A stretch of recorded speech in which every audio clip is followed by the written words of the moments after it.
Wow, that's amazing. So the metrics counter says there's nobody watching, but I see 3 comments.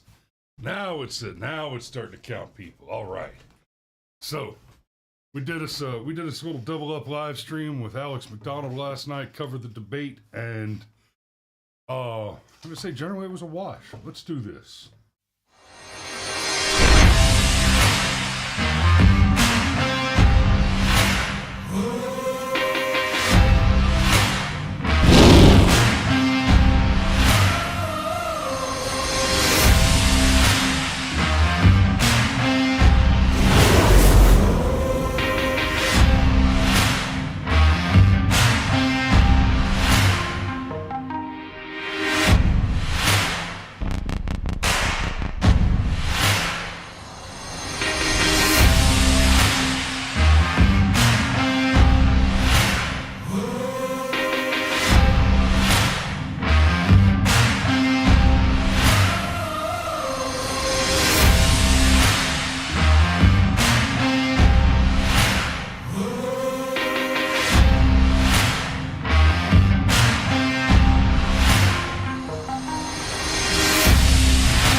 Good morning, everybody. Papa Polak says, super top secret information. This is burn before reading level shit, guys. Most Polish Americans are not voting for Harris. oh, Papa Polak, I don't know if that's an endorsement or an indictment. So careful with that one. Hey, I see Rod joined us this morning, and I see Matt Parks is with us this morning. Damn, son, I hadn't seen you pop up in a hot minute. I've been wondering about you. Good to see you guys this morning. And Cindy, Fish and Golf, and Your Majesty. I saw y'all watching last night, and we appreciate your patronage. So, let's talk about the debate. There was a debate last night, and y'all saw the thumbnail, right? The hot debate action. One lucky guy versus 3 dumb chicks. Because that's what happened. It was supposed to be Donald Trump versus Kamala Harris, and instead what we got was Donald Trump versus Kamala Harris, David Muir, and Lindsey Davis.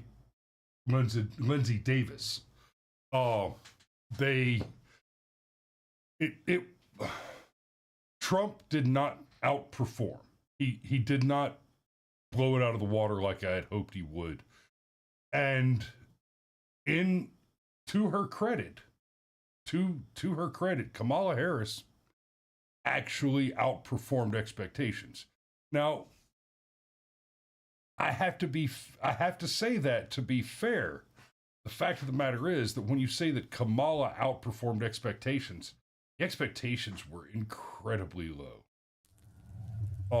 Because the expectations generally were that she would dodge every question, lie repeatedly, and then cackle like a rabid hyena. To her credit, she managed not to cackle. She got through that whole debate. I mean, I'm proud of you, girl. That was a level of discipline I didn't know that you had to sum it up. You managed to make it through with one little titter of a cackle. You didn't just joker your way through the whole thing like you usually do. So, okay, fair enough. I thought that Donald, he disappointed me a couple of times when she said something about people leaving his rallies early. He went on a little too long, which is to say at all, about how great his rallies are. If he even deigned to dignify that with a response, it should have been as simple as, no, my rallies are great and everybody knows that. And then move on. Because guess what? We do know that. Right? And for those of you, so there was a moment last night where Kamala thought she was having a real winner of a moment. And in a way she did. I'll cover that here briefly. She said, I want to invite you all to to attend one of these Trump rallies, and you'll hear him say this crazy thing and that crazy thing and that crazy thing and this crazy thing, but you won't hear him talk about you because it's all about him. Okay. I've been to some Trump rallies, and we know that for her to make that statement, she is either stupid or lying.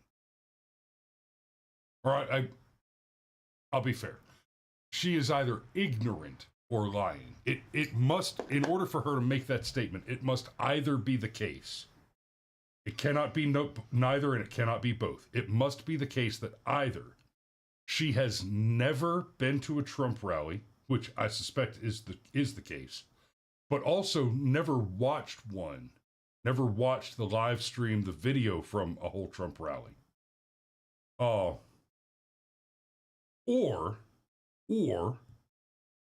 she has watched that video and is lying. So either she hasn't seen it and doesn't know, or she has seen it and she's lying. One of those two things is true. And it cannot be the case that neither of those, there's not a third option. There's not a third possibility.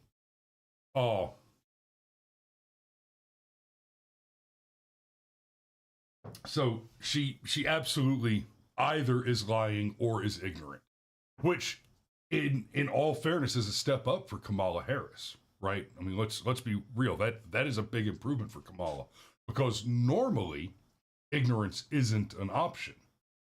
Normally the fact is that she's clearly lying. Like for example, her position on fracking. Oh, well, no, now I'm against fracking, but she's flip-flopped on every single position. So we watched last night, and what we saw was three dumb broads, right? Three dumb women, Kamala Harris, Lindsey Davis, and that David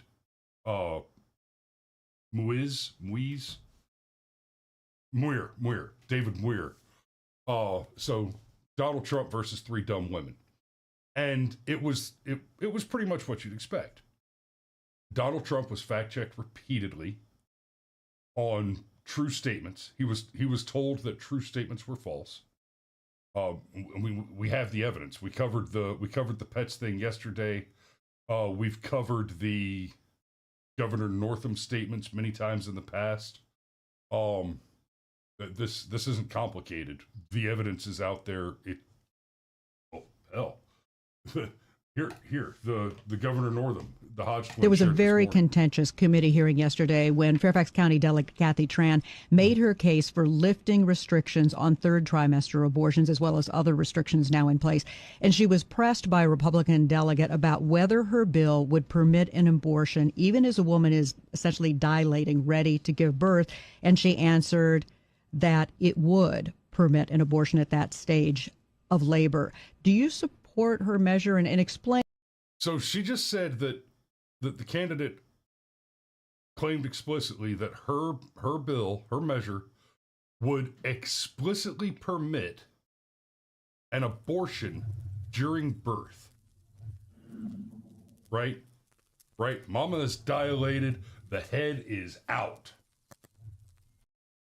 And the proposed Virginia law, this is from several years ago, would at that point still permit the doctor to murder the baby.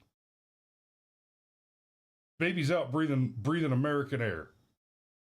And nope, drone strike, go. You're good. It's okay.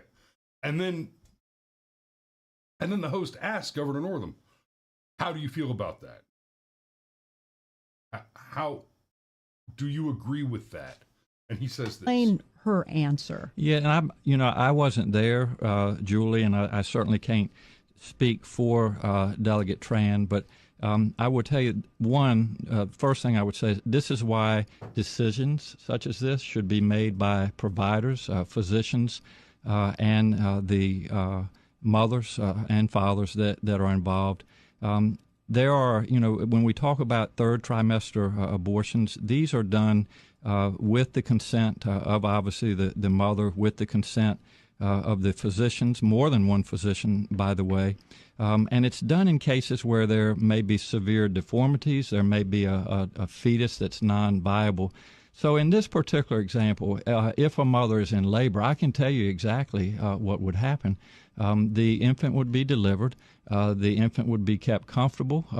The infant would be resuscitated if that's what the mother and the family desired. And then a discussion would ensue between the physicians and the mother. So I think this was really blown out of proportion. But again, we want the government not to be. The infant would be made comfortable, and then we'll make a decision on what to do with it. And that from, that coming from the pronouns crowd. So Trump was fact-checked repeatedly on true statements.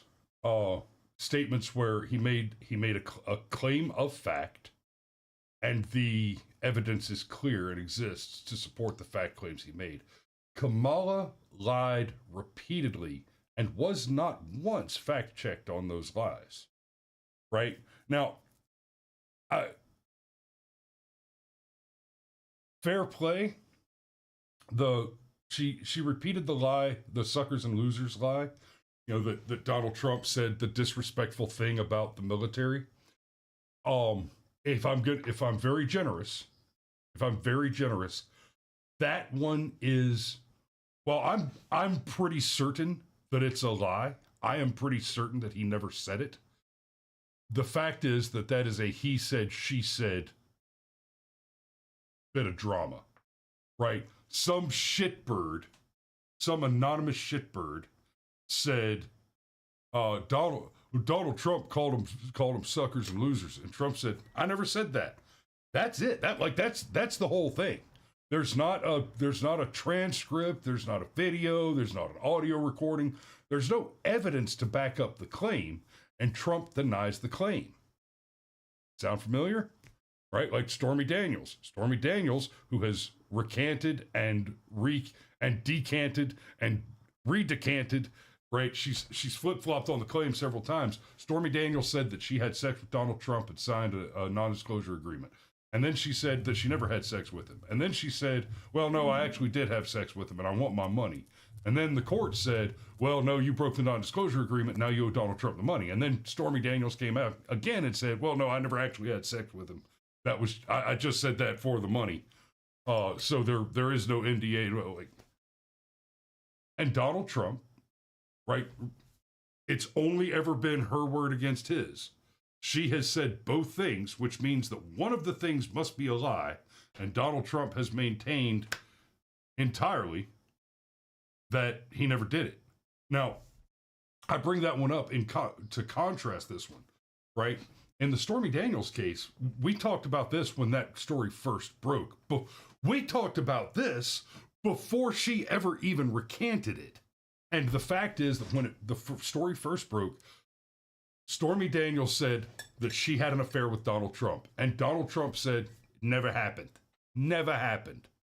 And Cameron and I sat here and looked at the claim and said, okay, I like you, Donald, but the fact is you've got a type. And Stormy is kind of it.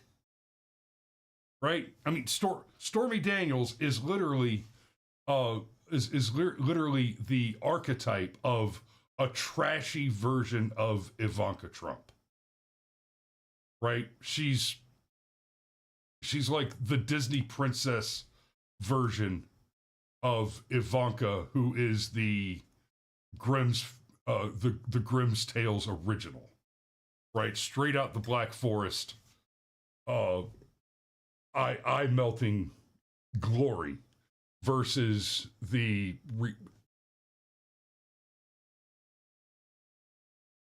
Ivanka Trump is the original Sleeping Beauty. And Stormy Daniels is the one that's forcing the dwarves to clean their own house. Right? And we sat here and said, yeah, I think he did it. I think he did it. Right? Because it seems like Donald Trump. He's had affairs in the past. He has a clear type. And she fits the type, and everything about it just looks like, yeah, I think he did it. But she's flip-flopped and he hasn't. Now you get to the soldiers thing. And there's no evidence, by the way. There's no evidence to support Stormy's claim. It's all her. Right? It's all her word against his. Same thing with the suckers and losers story. You got some schmuck says Donald Trump called them all suckers and losers. Trump says, I never said that. I never said it. I wouldn't say it. And we've seen Donald Trump in front of the cameras for the last 40 years. Does that sound like something that Donald Trump would say? Does that sound like an opinion that Donald Trump would hold? No. There's no evidence. There's no evidence that at all. To believe that. Tommy Gunn says, I didn't see a hole in the ear though. Okay. Real quick on that, let me just say something.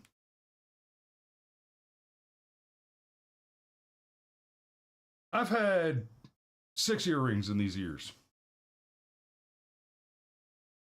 All right.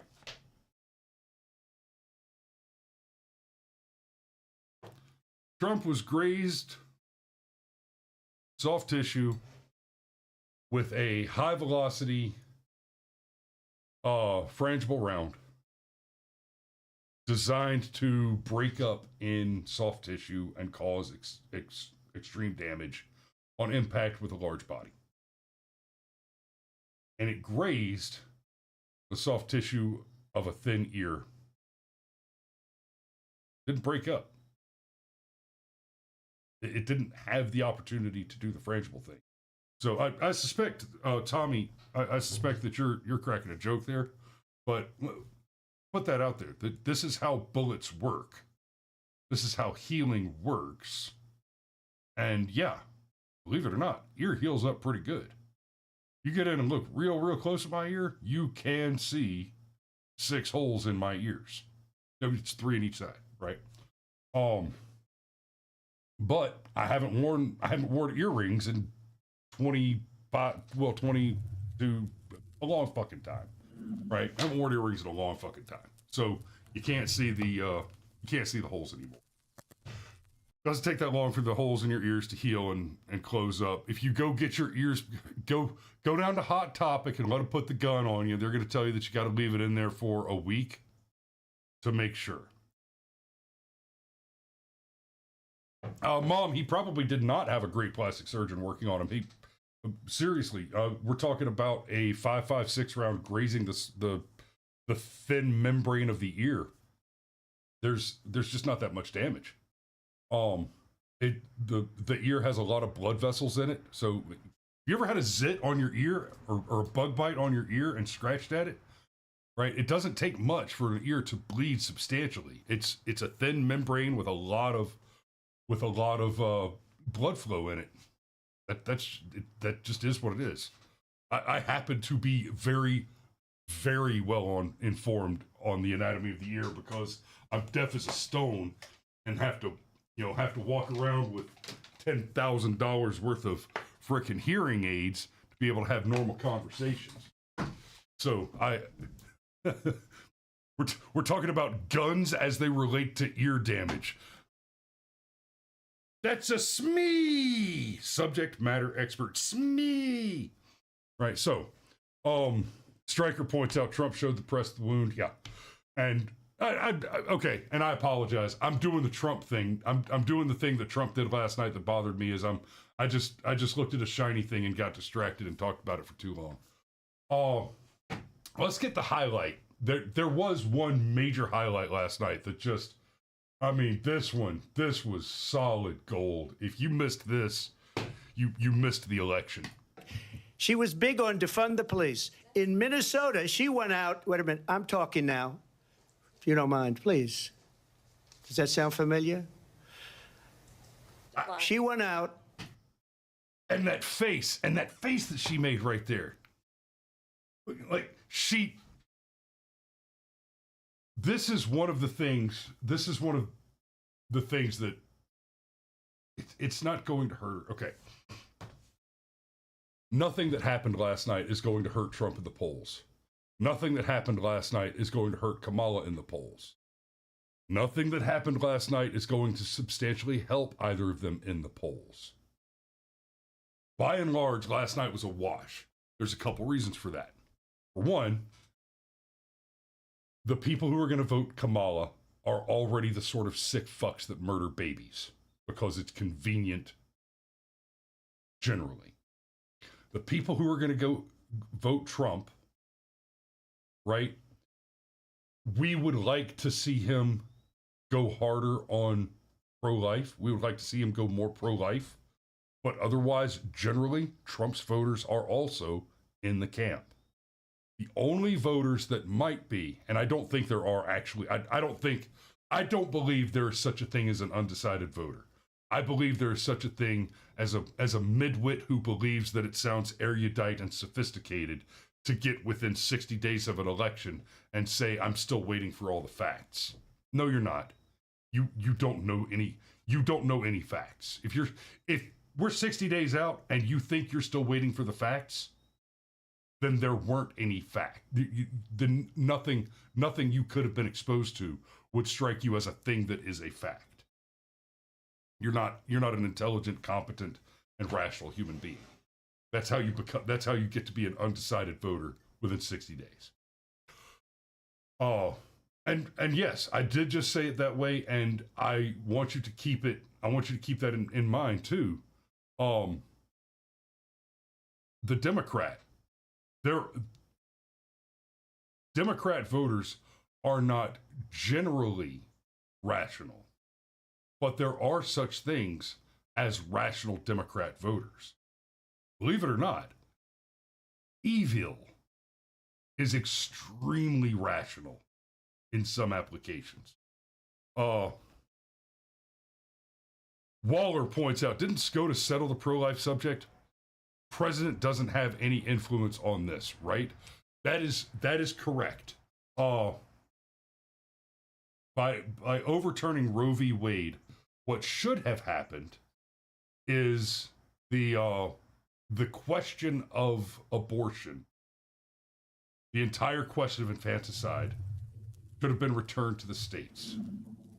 And I don't want to go down that rabbit hole this morning.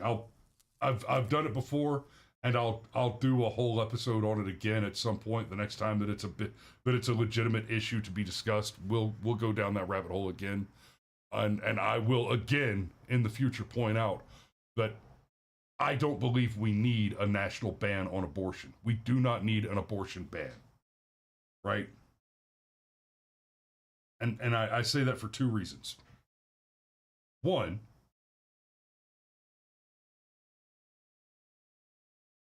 we should not interrupt the enemy when he's making a mistake.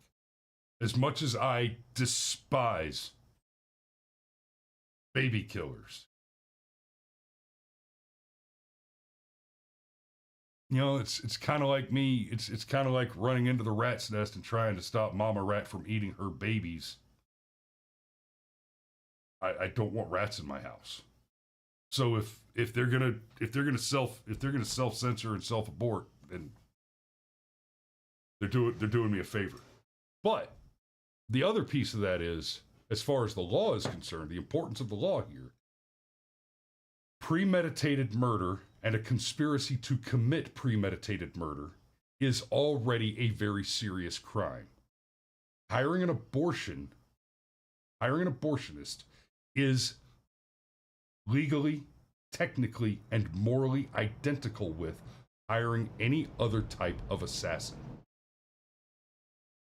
Rod points out that murder is a state-level charge, and that is correct.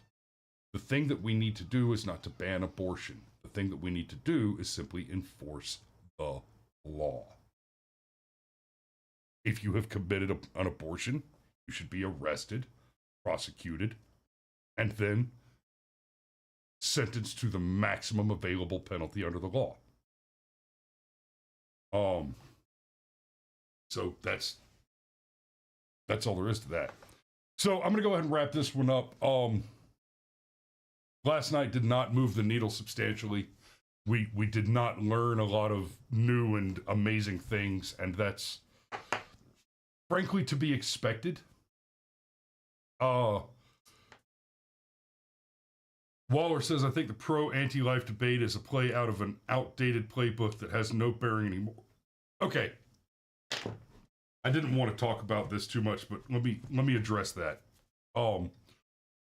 You're generally right, Waller, but here's the trick. The Biden-Harris administration absolutely cannot point to their record and say, look at our record of success. That she actually said the words last night. Let me remind you, I'm not Joe Biden. Right? I'm paraphrasing, but she said it a couple times in a couple different ways. I am not Joe Biden. I am not Joe Biden. Right? Because she needs you to believe that she is not the incumbent, that she is not currently in office. The cheeseburger, I appreciate you. That's funny shit. But she actually said the words, I am not the incumbent. They cannot run on their record. And they know that everybody who has to stroke a check for groceries, everybody who has to fill up a gas tank is answering the question. Right? At the beginning of the debate, they asked the question, are Americans better off than they were 4 years ago? And she ran from that question like it was on fire. She ran screaming from that question. She cannot answer that question. Because the answer to that question is clearly not no, fuck no. No. Obviously no.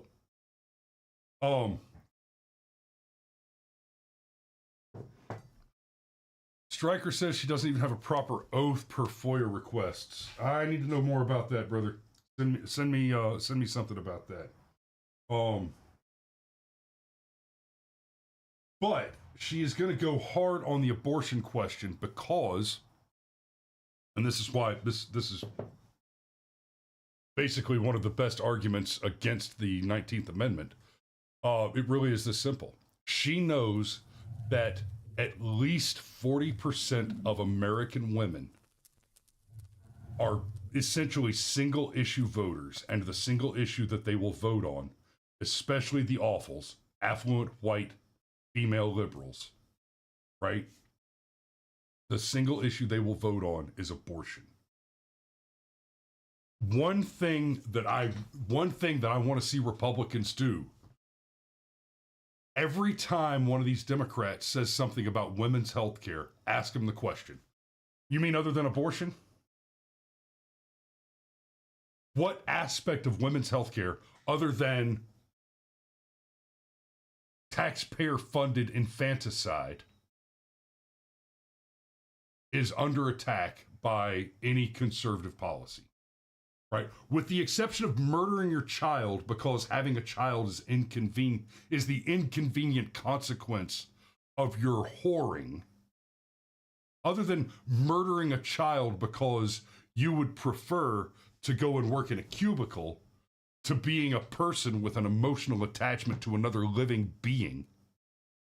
Other than murdering your child because you can't imagine loving something more than your own sick, sycophantic obsessions. Other than murdering your child,